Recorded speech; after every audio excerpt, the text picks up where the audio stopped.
Good morning students, आपका स्वागत है हमारे YouTube channel pathfinder classes Chhapra में। जिन लोगों ने अभी तक इस चैनल को सब्सक्राइब नहीं किया है, चैनल को सब्सक्राइब करें, बेल आइकन दबाएं ताकि हमारे वीडियोज के अपडेट्स आपको समय समय पे मिलते रहें। ये इस चैप्टर का आपका पार्ट 5 वीडियो है। पार्ट 5 वीडियो में हम लोग क्वेश्चन नंबर 18 पे है।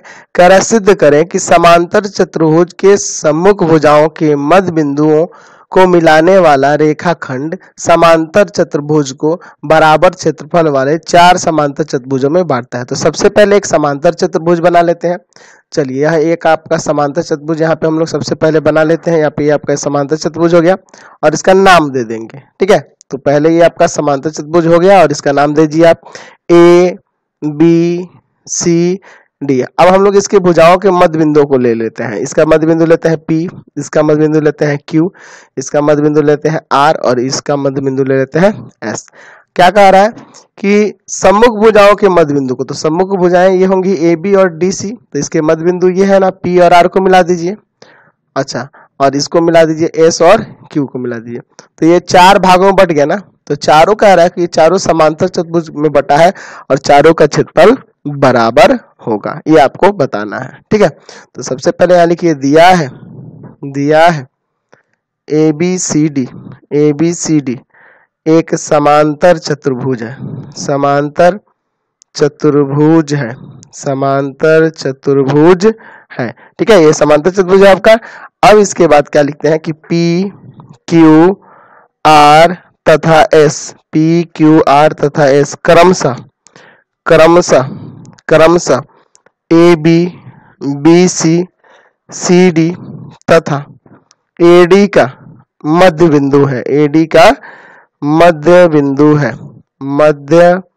बिंदु है। ठीक है, मध्य बिंदु है। तो सिद्ध करना है।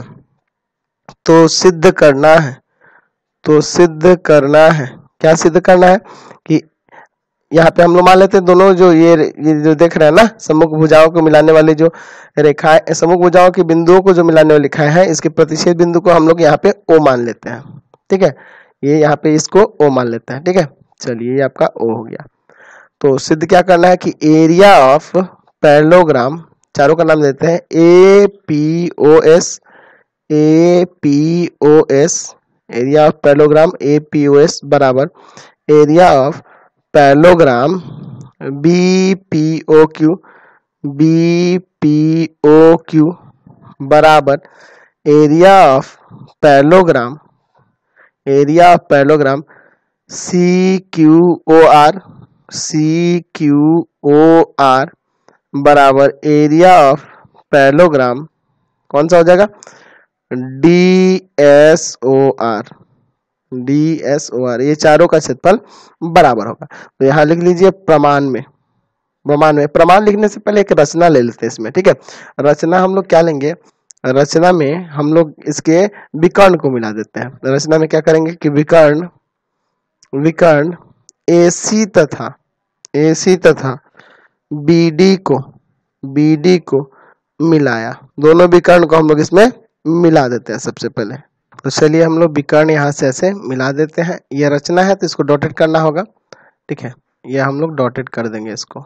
ये मिला दिए, अब इसको डॉटेड कर दीजिए आप, क्योंकि रचना है ना, ताकि ध्यान रहे कि हम लोग ये कंस्ट्रक्शन किए हैं इसलिए। ठीक है, चलिए आपका डॉटेड हो गया। अब यहाँ इसका प्रमाण देखिए। प्रमाण, अच्छा आपको पता है कि समांतर चतुर्भुज का जो विकर्ण होता है, समांतर चतुर्भुज का विकर्ण एक दूसरे को समद्विभाजित करता है।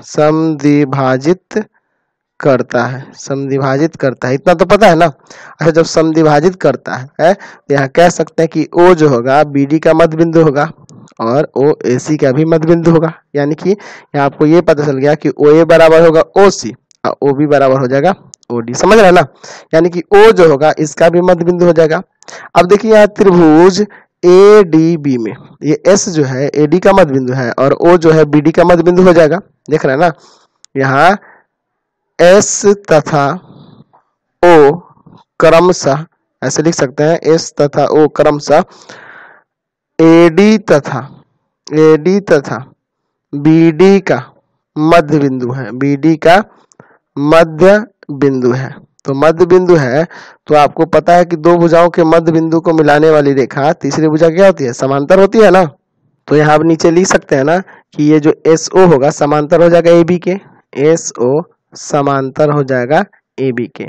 अच्छा, जब SO समांतर हो जाएगा AB के, ये कैसे होगा, तो मिड पॉइंट थ्योरम से, मध्य बिंदु प्रमेय से। अच्छा, जब ये समांतर हो गया तो या आप ऐसे भी कह सकते हैं ना कि SO समांतर हो जाएगा AP के। जब SO समांतर AB के तो AP के भी समांतर होगा ना। अच्छा, ये इसके समांतर हो गया तो आप इसी प्रकार देख रहे हैं, इसमें देखिएगा, इसमें किसमें, इसमें। अच्छा, इस त्रिभुज में देखिए यहाँ पे P भी तो मध्य बिंदु है AB का और O भी तो BD का मध्य बिंदु है, तो यानी कि ये वाला PO समांतर हो जाएगा AD के, यानी AS के भी समांतर हो जाएगा। तो यहाँ से आप देख सकते हैं कि AS समांतर हो जाएगा PO के भी, इसी प्रकार हो जाएगा ना। अब देखिए AS समांतर PO हो गया और AP समांतर SO हो गया। अतः आप ये कह सकते हैं, अतः क्या APOS एक समांतर चतुर्भुज है, समांतर चतुर्भुज है, समांतर चतुर्भुज है। अच्छा, जब ये समांतर चतुर्भुज है तो इसी प्रकार आप सबको लिख सकते हैं, इसी प्रकार बाकी जो है इसको भी लिख देंगे, इसको भी लिख देंगे और इसको भी लिख देंगे। इसी प्रकार क्या हो जाएगा, कौन कौन सा बचा, एक बचा BPOQ। अच्छा, दूसरा कौन है CQOR, ठीक है, और कौन है तथा, तीसरा चौथा कौन है आपका DSOR। सब हो गया, चार हो गया ना। भी समांतर चतुर्भुज होगा, समांतर चतुर्भुज होगा, समझ गया, समांतर चतुर्भुज होगा। क्लियर है। अब इसके बाद देखिए आप एक और प्रमेय पढ़े हैं कि समान आधार तथा एक ही समांतर के बीच बने समांतर चतुर्भुजों का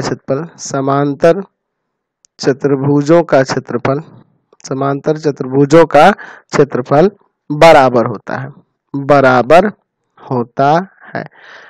देखिए अब यहाँ देख रहे हैं कि ये PAB का मध्य बिंदु है, यानी कि ये इसके बराबर है। अच्छा, जब ये इसके बराबर है तो समान आधार हो गया और एक ही समांतर के बीच ये दोनों समांतर चतुर्भुज का क्षेत्रफल क्या हो जाएगा, बराबर हो जाएगा। यानी यहाँ से आपको पता चल गया कि एरिया ऑफ समांतर चतुर्भुज लिख देते हैं, एरिया ऑफ पैरेललोग्राम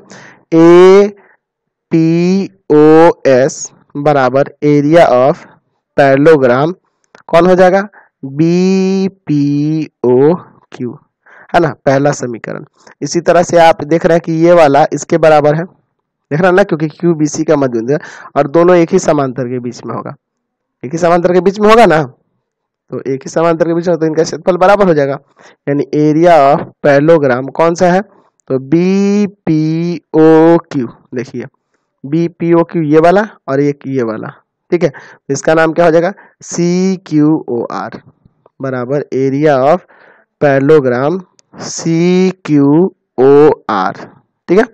चलिए समीकरण 2 मान लीजिए। अच्छा, इसी प्रकार से हम लोग इसमें भी दिखा सकते हैं कि इसका क्षेत्रफल इसके क्षेत्रफल के बराबर, क्योंकि ये वाला इसके बराबर होगा, तो यहाँ लिख सकते हैं कि एरिया ऑफ पैरेललोग्राम CQOR बराबर हो जाएगा एरिया ऑफ पैरेललोग्राम किसके, तो ये वाला ना, क्या नाम है इसका, तो हो जाएगा DSOR।